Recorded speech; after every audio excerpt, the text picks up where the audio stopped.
derivar e primitivar. Vamos começar pelas regras de derivação. As regras de derivações principais. A regra talvez mais importante, não é mais importante, mas mais elementar, a primeira regra de derivação é a derivação de uma combinação linear. Ou que você tem duas funções que são deriváveis, e eu faço uma combinação linear entre estas funções, ou seja, f e g derivável, e lambda uma constante real. Então, eu sei que a combinação linear de f e g, ou seja, f mais lambda g, vai ser derivável e a sua derivada é f' mais lambda g'. Eu já tinha falado desta propriedade, ela tem um nome, é a linearidade. Linearidade da derivada. A segunda propriedade fundamental é a derivada de um produto. Logo, todas as mesmas hipóteses, duas funções deriváveis, qual vai ser a derivada de um produto? Ou regra de Leibniz. Então é simplesmente a derivada da primeira vezes a segunda mais a primeira vezes a derivada da segunda. A terceira regra de derivação, que é talvez aquela que, por algum motivo, os alunos têm a maior dificuldade em usar, é a derivada da composta.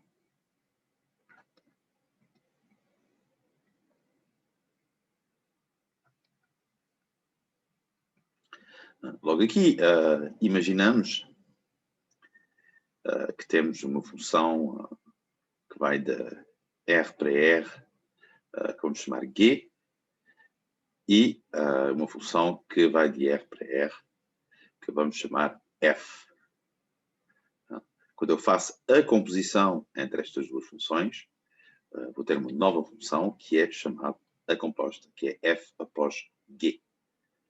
Ou seja, a primeira função pega num X e transforma em G de X, e compondo com a segunda função, isto vai nos dar F de G de X.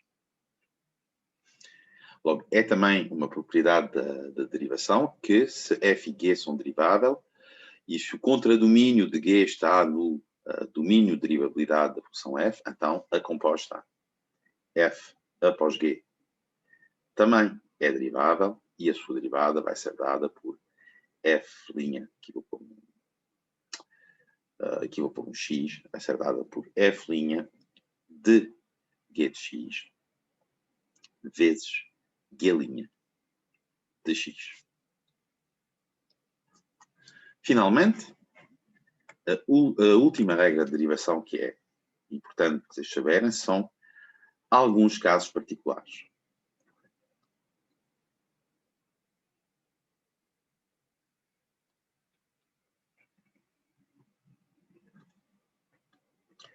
E quais são os casos particulares que têm que ser conhecidos para poder calcular todas as derivadas?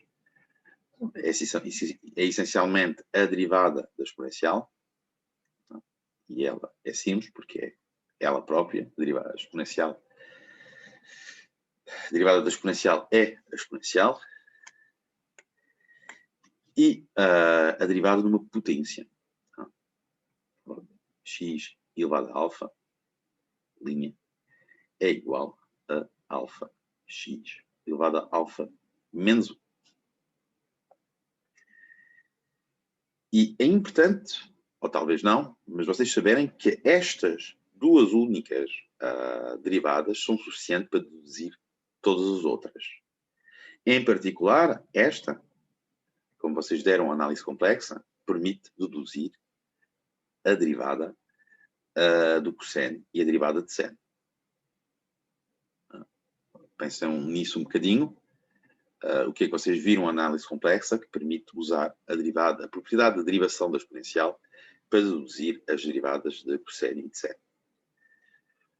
De qualquer forma, a derivada de cosseno de x, nós sabemos que é menos seno x, e a derivada de seno x, nós sabemos que é cosseno x. Obviamente, também convém saber a derivada do logaritmo de x.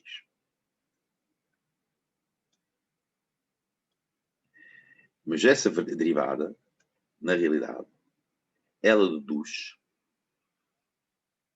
da derivada exponencial. E como é que ela se deduz da derivada exponencial? Ela deduz da derivada exponencial porque nós temos uma forma de derivada da função recíproca. Ou seja, se eu tenho uma função vai de R para R, que eu chamo f, bijetiva, cuja derivada também é bijetiva, e esta chamamos f menos 1, a função recíproca. Nós sabemos que é uma consequência da derivada da composta. Nós sabemos que a derivada da recíproca é menos 1 linha aplicada em y. Porquê? Porque, em geral, nós dizemos que o antecedente é x e a imagem é um y. Vai ser simplesmente a inversa da derivada aplicada na recíproca. E desta propriedade da derivada da recíproca, derivada da recíproca, também somos capazes de deduzir as derivadas das funções inversas, ou seja, arctangente, a linha de x é 1 sobre 1 mais x ao quadrado, arcosseno, a linha de x é menos 1 é igual a menos 1 sobre raiz de 1 menos x ao quadrado, arcseno, linha de x é igual a mais 1 sobre raiz de 1 menos x ao quadrado. Como é que se deduz rapidamente, se a gente esquece, por exemplo, a derivada de arcosseno? Arcosseno, linha, aqui vou fazer em y para ter a mesma fórmula. Pronto, é 1 sobre menos sobre a derivada de cosseno, que é menos seno de arcosseno de y, ao qual nós nos lembramos que o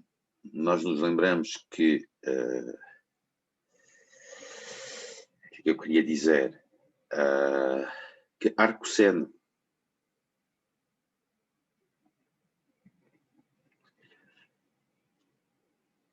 o que é que eu queria dizer? Arcosseno é a função inversa de cosseno, recíproca, desculpa, de cosseno do domínio principal de cosseno, que é 0π.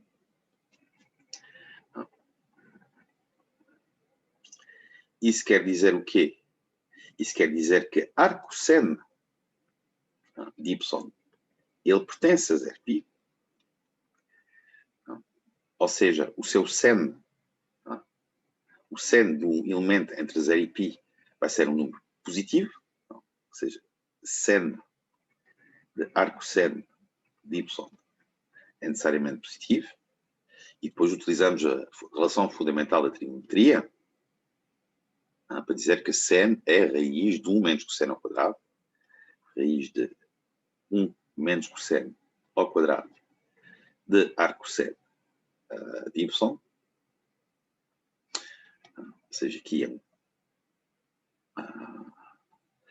ou seja, menos 1 sobre raiz de 1 menos y ao quadrado. A mesma coisa podemos fazer com arctangente e arcseno. O mesmo tipo de raciocínio. No que diz respeito a equações diferenciais, eu acrescentaria mais uma regra de derivação que é extremamente útil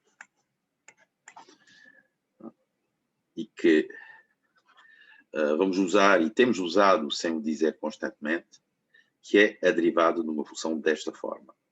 Ou seja, por exemplo, f exponencial de g, linha. Pronto, ou seja, isto é uma simples derivada de um produto. Vai ser f' vezes exponencial de g, mais f vezes a derivada da exponencial de g, que é a derivada da composta, ou seja, vai ser g' vezes a derivada de exponencial em g, que é a exponencial de g. E porquê que esta regra de derivação ela é importante? O que é notável nesta regra de derivação, quando nós derivamos o produto de uma exponencial por uma função, é que a exponencial pode ser posta em evidência. Ou seja, vai ser f' mais f g'. Logo, a parte aqui importante é que há, como dizer, uma certa homogeneidade da derivada no que diz respeito à exponencial de g. Porquê que esta regra é importante em equações diferenciais?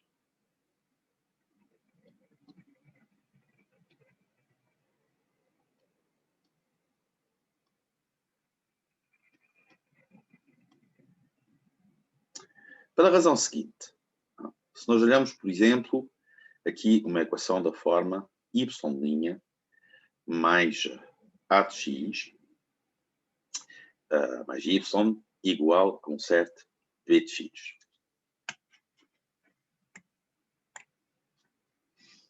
Isto é uma equação diferencial linear da primeira ordem, que é este tipo de objeto que nós temos estudado desde o início do semestre. Vamos supor que a de x é a derivada de uma certa função que eu vou chamar a grande A' de x. Notam que quando eu digo isto, o que eu estou a dizer, de maneira equivalente, é que grande A de x é uma primitiva de A de x. Então vamos fazer a operação seguinte. Vamos multiplicar a equação por exponencial de grande A de x. Epsilon' mais A de x vezes epsilon, que vai ser igual a b de x vezes esta exponencial de A de x.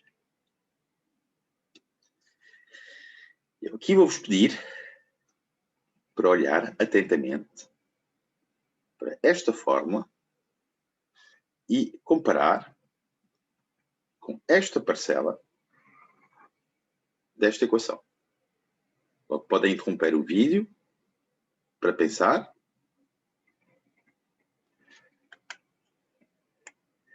Passa-se o seguinte.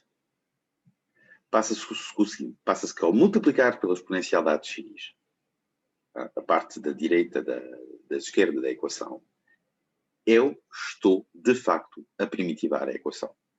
Porque a parte que está enquadrada em laranja é a derivada de y vezes exponencial da grande A de x.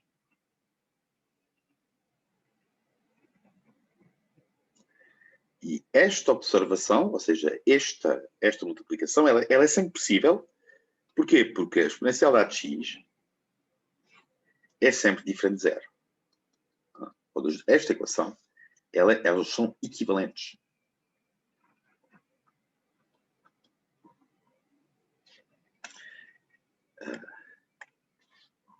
Esta operação, esta transformação que nós fizemos à equação, ela permite resolver a equação diferencial no caso geral.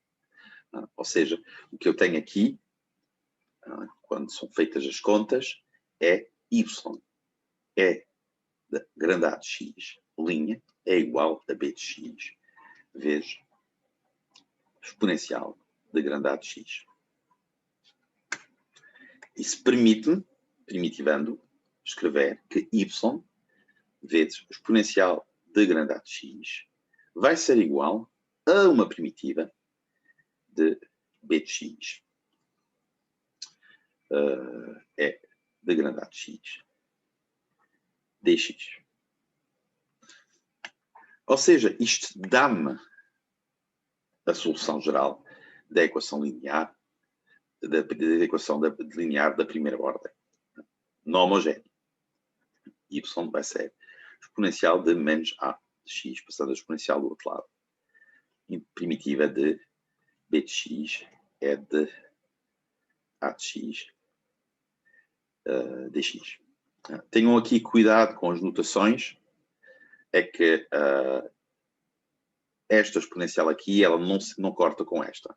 Aqui nós temos esta primitiva. Isto é uma função de x.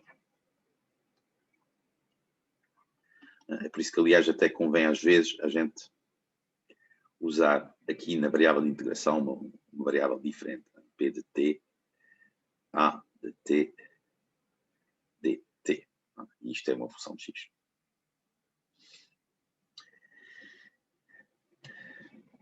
Este termo multiplicativo, este fator, que permite resolver, de facto, a equação, chama-se um fator integrante. E vocês começaram a ver isso ou esta semana ou vão vê-lo muito em breve. O método do fator integrante. Eu disse que ia falar de primitivas também. Antes de falar de primitivas, eu queria só muito brevemente rever estas regras de primitivação. De onde é que elas vêm? De onde é que vem, isto é matéria de análise 1, de onde é que vem a linearidade da derivada? Essa linearidade da derivada, ela vem da definição da derivabilidade. Dizer que uma função f é derivável, em x0, significa que o limite, quando x tende para x0, x diferente de x0, da taxa de variação f de x menos f de x0 sobre x menos x0 existe, e é esse limite que nós chamamos a derivada do f em x0. E vocês sabem, ou normalmente deveriam saber, que o limite de uma soma de funções existe se o limite de cada uma das funções existe. O que eu estou a dizer, maldito, é que se imaginamos que f de x tende para um certo limite que eu vou chamar, sei lá, vamos chamar L, g de x tende para um certo limite que eu vou chamar L', isto implica que f de x mais g de x tende para um limite L mais L'. Só que aqui o limite que nós estamos a estudar é o limite de uma taxa de variação. Logo, se o limite da taxa de variação de f existe, e se o limite da taxa de variação de g existe, então o limite das somas das taxas de variações existe. E é igual à soma dos limites. Logo, a linearidade da derivada tem a ver simplesmente com a linearidade do limite. Posso fazer o limite de uma soma igual à soma dos limites, se esses limites existem. A derivada do produto vai obedecer às mesmas regras. Eu lembro aqui muito brevemente como é que se demonstra isso. Tem um pequeno truque aritmético combinatório, que é que nós vamos aqui utilizar f de x, g de x menos f de x0, g de x0 sobre x menos x0. E o que acontece é que eu faço, eu introduzo o termo seguinte, nesta diferença no numerador, menos f de x g de x, mais f de x g de x, menos f de x g de x. E quando se junta, a dividir tudo por x menos x, e quando se junta, por exemplo, este primeiro termo, o que é que aparece? Aparece g de x pode estar em evidência e aparece f de x menos f de x sobre x menos x. Quando se juntam os outros dois, podemos pôr em evidência o f de x mais f de x, g de x menos g de x sobre x menos x. Bom, claramente, quando eu vou passar ao limite, as taxas de variações vão tender para as derivadas e eu vou ter esta fórmula. A derivada da composta, ela obtém-se de modo semelhante. É um pequeno truque também combinatório. Nós temos que olhar a taxa de variação da composta, menos f de g de x sobre x menos x, e isso, em vez de fazer uma soma e uma diferença, vamos fazer uma multiplicação e uma divisão, isto é f de g de x menos f de g de x sobre g de x menos g de x vezes g de x menos g de x, que se cancela, sobre x menos x. Esta parcela tem de paguelinha, enquanto a outra parcela, nós sabemos que se a função é derivável de x, então é contínua. Logo, quando o x tende para x, o g de x tende para g de x. Logo, este termo aqui é a taxa de variação do f em g de x. Logo, vai tender para a derivada do f em g de x. Bem, logo isto. Quanto às derivadas das funções usuais, derivada das potências, isso foi feito em análise 1, deixo vocês reverem, e a exponencial.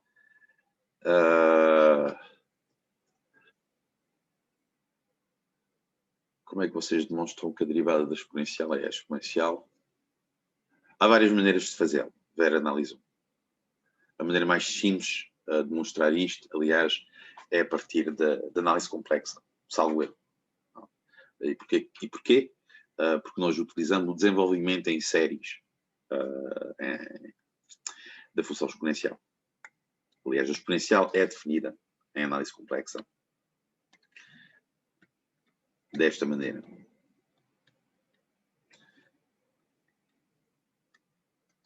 Isto é uma série que é absolutamente convergente e, enquanto série de funções, é uniformemente convergente, mas isto são conceitos que eu acho que vocês não estudam.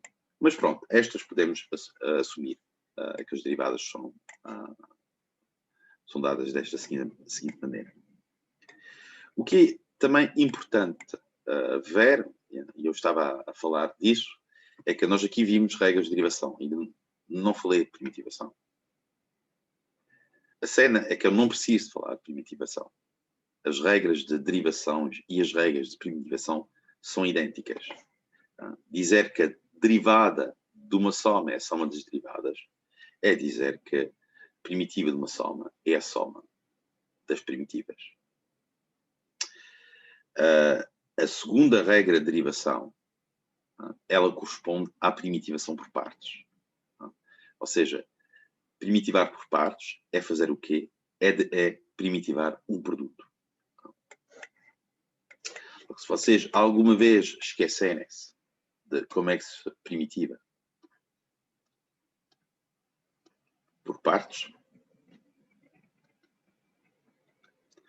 lembram-se da derivada de um produto. E primitivam. Por definição da primitiva, uma função cujo primitiva de f é uma função cuja derivada é f, isto vai ser o v. mais uma constante. Mas a constante eu ponho aqui depois na primitivação. E depois passando este termo do outro lado, o que é que vamos ter? Vamos ter, por exemplo, se passamos o primeiro, o linha V, isto vai dar U V', que é igual a UV menos U linha V. E se passamos o segundo, isto vai nos dar U linha V, que é igual a UV menos U V'. Aqui, tecnicamente, teríamos de ter uma constante, mas o que se passa é que esta constante, como temos feito, vamos entrar lá nas constantes de integração. Aqui. Outra regra de primitivação, que não é verdadeiramente uma regra de primitivação e que esconda uma regra de derivação, é a derivada da composta. Se eu escrever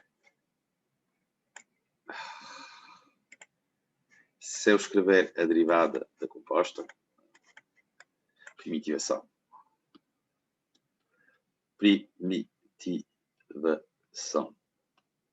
por substituição é igual à derivada da composta. Pronto, como? Então nós temos, como é que eu vou escrever isto? Vou escrever f de u de x linha, isto é u linha, f linha de u de x, e faço isto, como fiz acima, primitivo. Isto vai-me dar o quê? Isto vai-me dar que a primitiva de f' de u de x, u' de x dx é igual a f de u de x mais uma constante. Aqui ponho a constante de integração.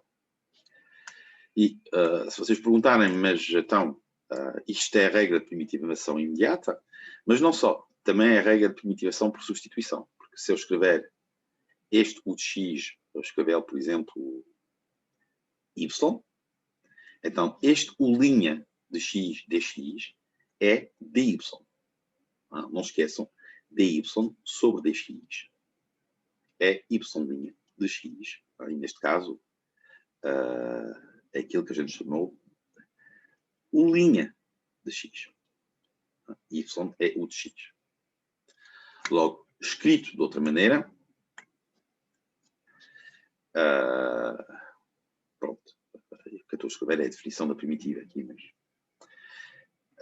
a definição de uma primitiva imediata, ou seja, f' de y dy é f y mais c. A primitivação por substituição não é nada mais, nada menos que a regra de derivação da composta. O que é que eu queria dizer mais sobre isso? Sobre isto tudo. Vou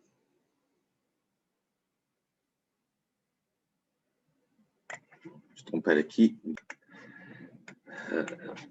Sim. Havia outra observação que eu queria fazer sobre primitivas. Logo, sobre a definição de primitiva.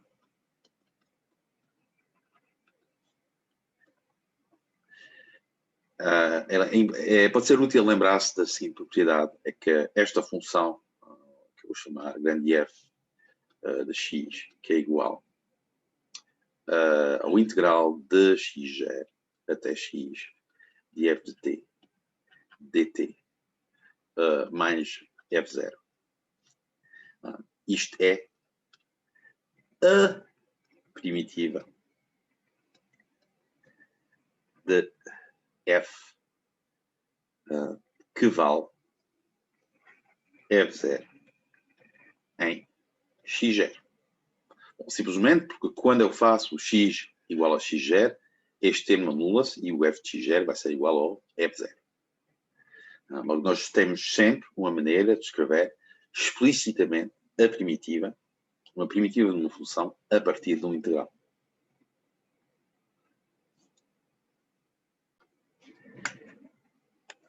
Outra propriedade que vai ser importante mais para a frente, quando vamos estudar uma coisa chamada séries de Fourier.